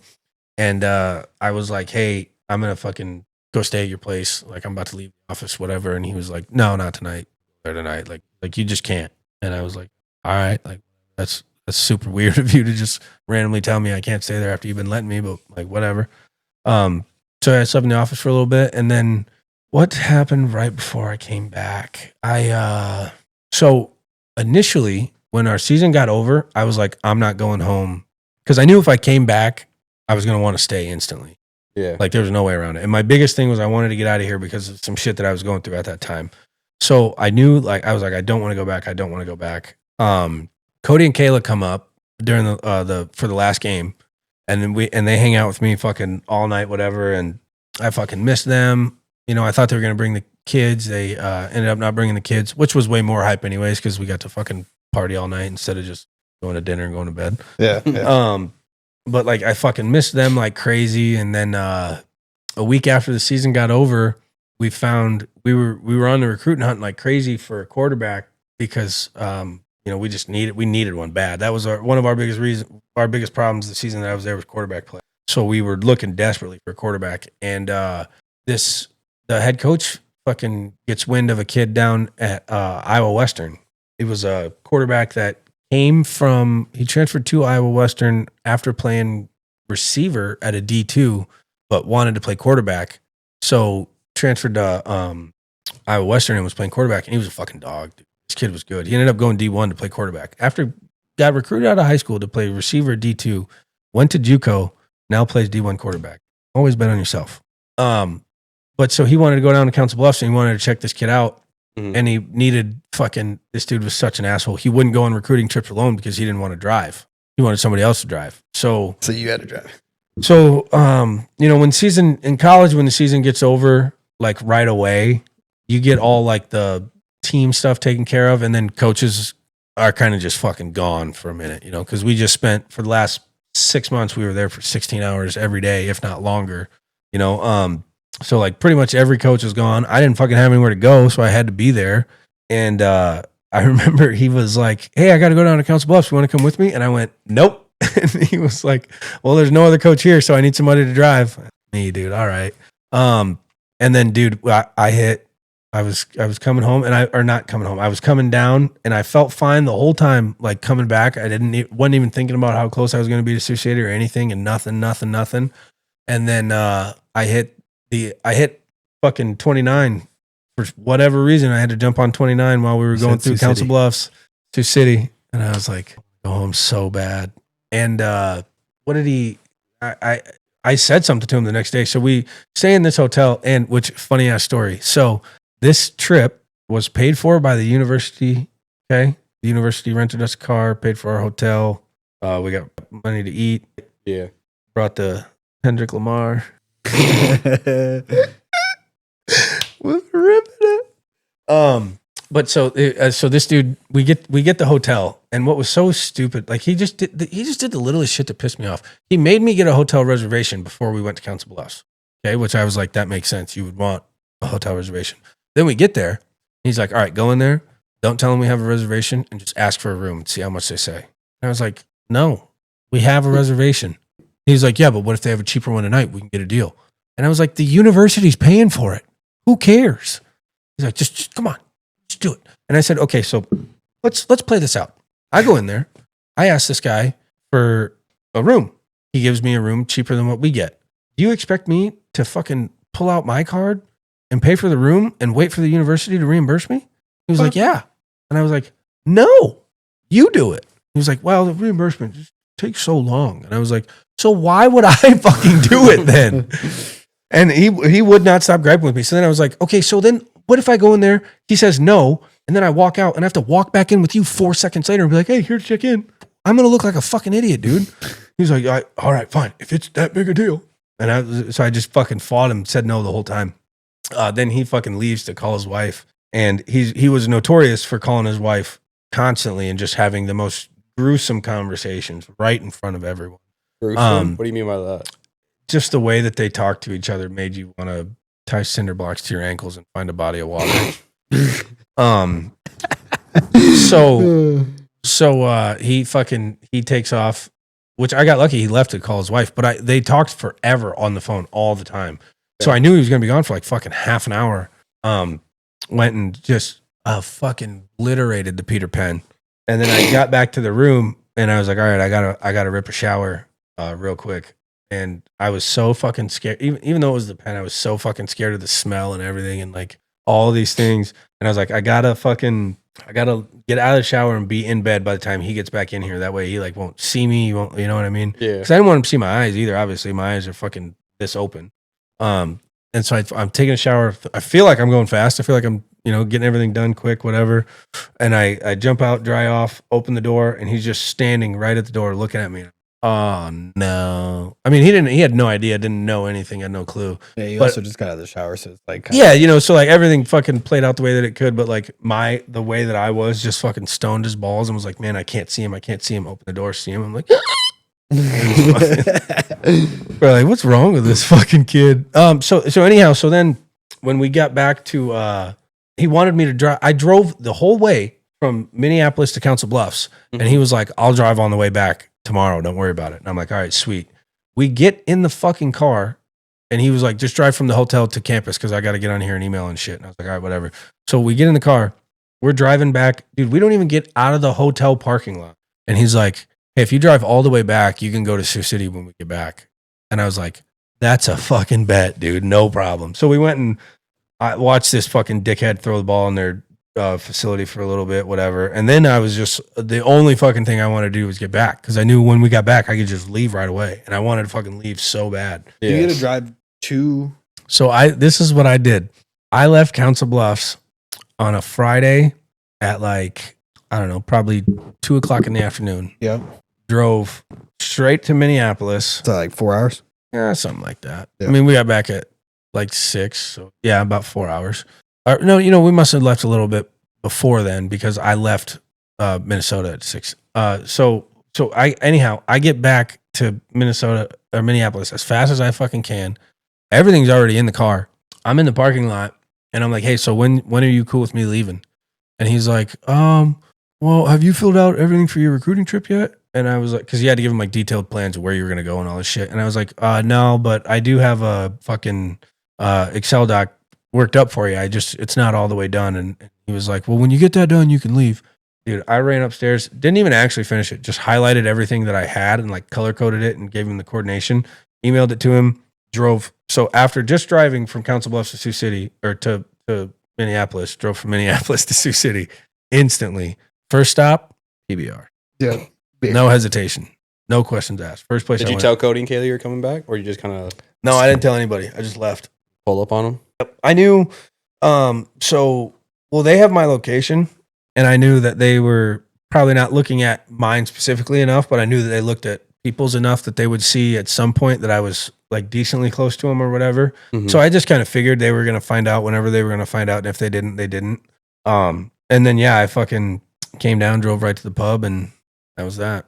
The one thing I want to get into now is Cody and Kayla. They Yeah. meant a lot to you growing up, didn't they? Yeah, dude. They're fucking super dope. They're super good people. Oh. They're I have said it about a couple people in my life, but they are two that truly, without them, I would not be where I'm at today. Just simply wouldn't be at all. Cody made you his best man. I was his best man. Yeah. How was your speech? So I was really, really drunk, and I used to have a video of a good portion of it, not of the whole thing. Before you get into that story, how did he ask you? I always wanted to ask you that question. So I knew, Out of all of his friends he's known growing up, everything like that, he asked. yeah. So Mr. Two-Tone over here. I knew that he was proposing obviously before everybody else. Yeah. I was like one of the first people that he told that, and I'm such a fucking that when he told me he was gonna propose, that was the first thing I asked him. Am I gonna be your best man? Actually, it was one of his great friends at the time that I figured it was either him or I. I was just straight up like, so is it me or this guy gonna be your best man? I just looked at him. He was like, you. You think he was pressured? No, I don't think he was. I don't think he was. Maybe a little bit. I don't know. If you get married, are you gonna have him as your best man? Absolutely not. Won't even be in the bridal party. Wow. No, I kid. He'd be my best man. You think he'd deliver you a banger Of a speech? Yeah, but I think was yours a banger, or was it kind of like a? No, mine was a banger. Did you cry? Probably not. No. 'Cause there's one photo I've tried to find of you guys. Is when you're like you have the mic, you're like laughing. You know what I'm talking about? Yeah. I got that photo. Yeah, send it to me. Maybe. I need it. I did. Yeah. For the When I started it, dude, this is how I opened it up, dude. One, I stood up from my where I was sitting at the table or whatever, and I was wiping my eyes. It was an all white wedding, wasn't it? It was, and I looked. But anyhow, I was standing up, and I was like wiping my eyes like I was crying, and I was like, "I'm sorry, you guys. I usually don't get to see my sons make these kind of accomplishments." And then people are laughing, and then I was like, I think when Cody and Kayla first got together, everybody all kind of had the same thoughts about him. Everybody felt the same. He's a soft 6. She's a hard 9. He can never close a deal. So yeah, I got a bunch of laughs off that. And then I was just rolling. I was just talking about how fucking great they are, how dope they are, how much shit they did for me.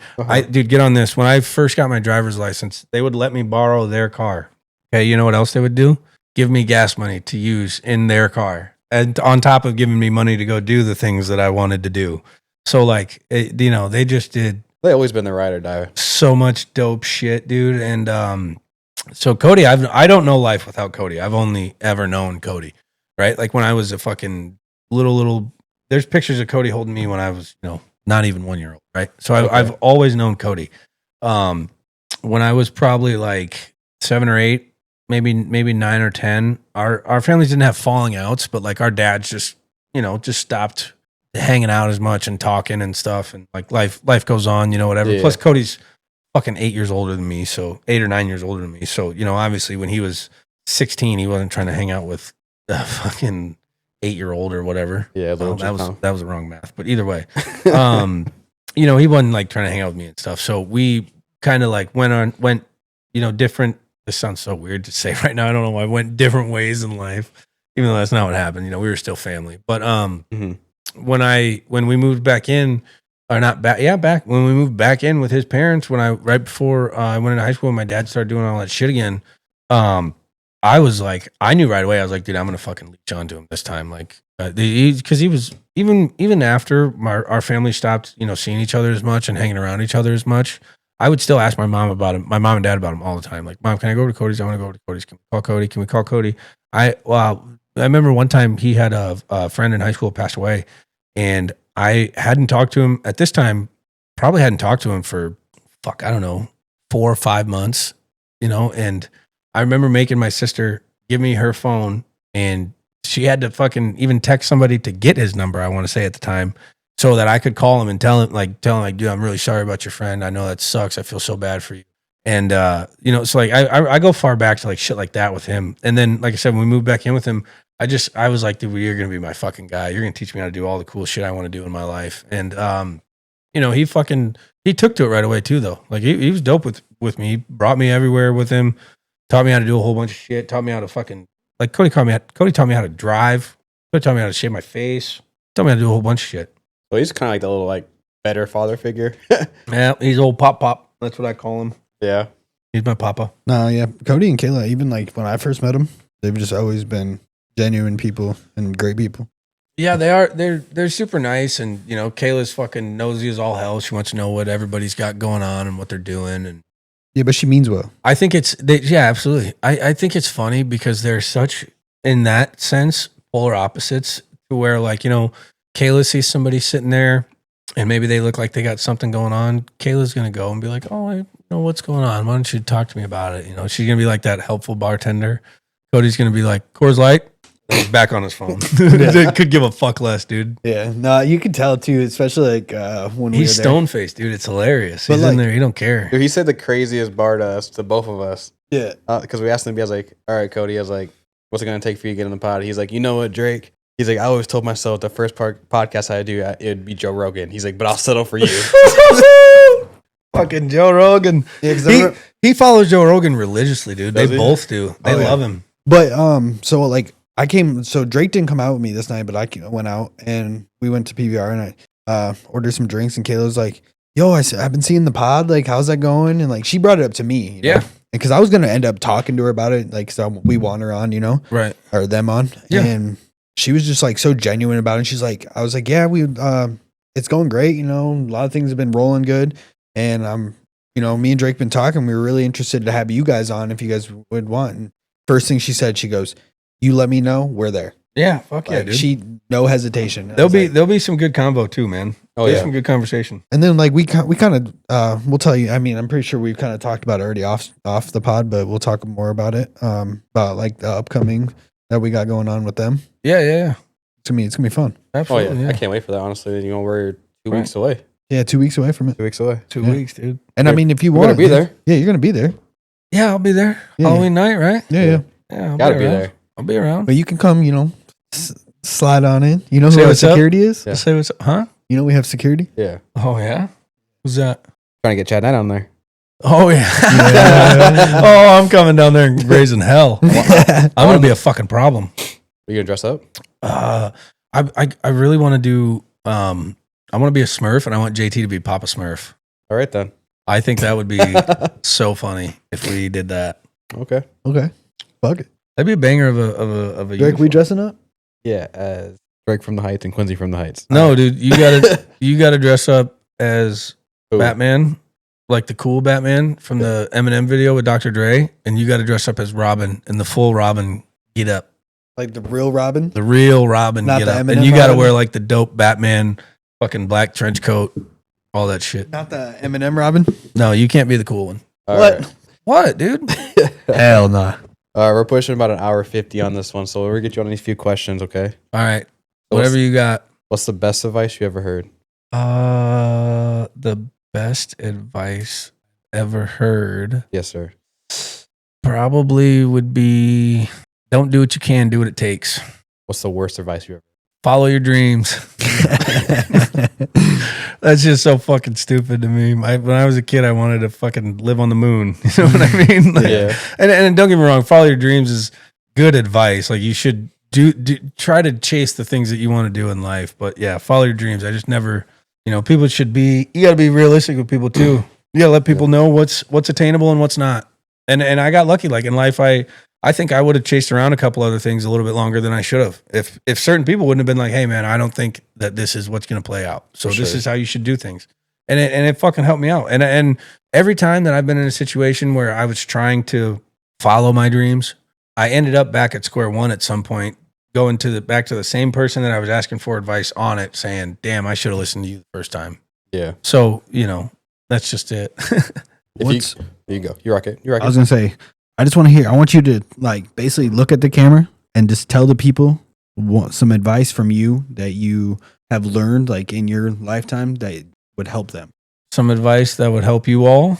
Hold your loved ones tight. Perfect. Couldn't have said it any better. I got one more question for him. What do you got? If you could turn back to your 16-year-old self and have a conversation with them, a 1-minute conversation, what would you tell him? 16-year-old Tommy. A 1-minute conversation with that fucking knucklehead. You just run into him. Wait, what's that? How old are you right now, Tommy? 26. 10 years ago. 10 years ago. Dang, Man. That was like 2015, 2016 summer. That was crazy. Yeah. I mean, if I could tell my 16-year-old self anything. Like what you know now, like Tommy, like what? Yeah. Yep. I mean, man, there'd be so much. The main one, the first thing I'd say is don't ever quit playing football. Let football quit playing you. Like wait till football's done with you. Don't be done with football before it's done with you. Cause that's what I did twice. So I would tell myself that for sure. Don't be done with football before it's done with you. I know one of them. He would say, don't go to that dumb college in Minnesota. Yeah, I definitely, if I could go back, I would say you're going to hear about Concordia St. Paul when you get older and fucking run the other way. Hell yeah. Stay at USD. That would be the first thing, fucking don't stop playing football till it's done with you and you're out of eligibility or there's no other level to climb to. Don't give up on it yet. Cause that's one thing that every fucking day that I wake up, no matter if it's fucking the middle of June or Sunday in November, every fucking day I'm like, damn, I fucking wish I would have played football longer. And the other day, actually, my old lady's son was like, hey, our coach asked us to ask one person we know that used to play football, what would you give up? What would you do to play football again? And I was like, dude, even to go back and play, I would cut off my fucking left leg to go play one more high school football game. And I mean that genuinely, I would. Even the ones we lost, even the ones that, which was all of them. So whatever, but like we had so much fun in the ones that were close, the ones that like, dude, honestly, the most fun I ever had was my senior year. We played Ames and they just beat the shit out of us right away. They had this running back named Marcus Coleman, ended up wrestling at University or at Iowa State and was an All-American a few times. But he played running back my senior year. We were both seniors at the same time. He was just a fucking monster, dude. He ran hard. They had a really good O-line. They were just a good team and they shit stomped us. But that was the most fun I ever had playing in a game because I remember on the first play, they ran a fucking outside zone and scored. So I remember walking off on the first play and just being like, I don't give a fuck about anything for the next 2.5 hours. I'm going to fucking throw my body every which way that I fucking can. I don't care if I don't even make the tackle. Like, I don't give a fuck. I was doing shit that I wish I would have done sooner in high school. Like, I was fucking pulling sophomores and juniors off of kickoff and punt and being like, hey, I'm going this one. Just because I just wanted to fucking run down there and do whatever it took. I was raising my hand to go fucking play tight end or tackle, because I was like, I just want to be on the field right now. I just want to be out here. And that's the whole time. That's all I did. I fucking ran around like a madman. I think I had like, probably 6 or 7 tackles that game, recovered a fumble, had a couple QB hits. Like that game was so much fun because that was the only game that, don't get me wrong, I did it every time I played. I was like, I'm going to do whatever I can and whatever it takes, to try to win this game. But that was the only one that I just genuinely ran around, didn't fucking care about anything, didn't care about who was in front of me or nothing. I was just out there to fucking hit. Well, anything else? Go Bills, even though they lost. That's all I got. I'm Quincy from the Heights. I'm Drake. This is obviously Tommy Two-Turn. And as always, take us away, Zay. Wow, dude. That was invigorating.